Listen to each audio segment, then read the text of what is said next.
Fuula kee osoo hin mul'isin, meeshaa qaaliif qabeenya guddaa osoo hin baasin, mana kee teessee YouTube irraa maallaqa yookaan ammoo galii argachuu dandeessa.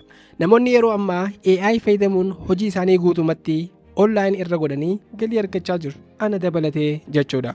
Viidiyoo yeroo dabree irratti karaalee sadii gurguddaa AI fayyadamuun maallaqa itti hojjennu gadi fageenyaan ilaallee turre. Karaalee san keessaa ammoo YouTube Automation isa hangafaati. Barnoota har'aa keessatti ammoo wantoota armaan gadii gadi fageenyaan ni baranna. Jalqaba irratti YouTube Automation jechuun maal jechuudha? Akkamitti hojjeta inni kun? Akkasumas namoonni hedduun maaliif akka hofan ammoo viidiyoo kana keessatti wal duraa duubaan ni ilaalla. Mee jalqaba irratti osoo kallattumaan gara mata duree keenyaatti hin dabrin ammataa kiyyaaf hojjechaa jira.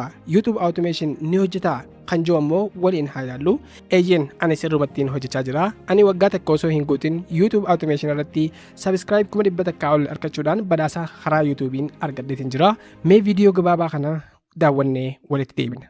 An jalqaba irratti ofii kiyyaafis hojjedhee kunoo badhaasa karaa YouTubein naaf dhufee jira. Namoonni amma dura na hordofaa turtan karaa YouTube, karaa Telegram yookaan ammoo karaalee TikTokiyyaatiin viidiyoo gadhiiseetiin jira. YouTube Automation akkuma hojjedheen baatii muraasa keessatti badhaasicha fudhadheetiin jira. Kun YouTube Automation irraa badhaasa guutumatti naaf argamedha.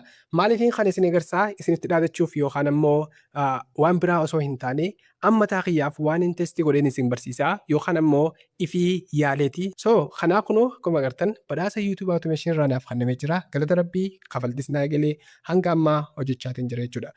Akkuma argitan YouTube yeroo gabaabaatti badhaasa kana naa ergee jira. Asirratti ammoo isin agarsiifachuuf osoo hin taane ani mataa kiyyaaf yaaluu fi wanti kun akka danda'amu isin agarsiisuu fedheeti. Amma erga viidiyoo gabaabaa kana ilaaltanii ammoo ofitti amantummaa argattan jee yaada. Mee amma kallattumaan hara barnoota keenya kan guyyaa irraatti haa deebinu. Jalqaba irratti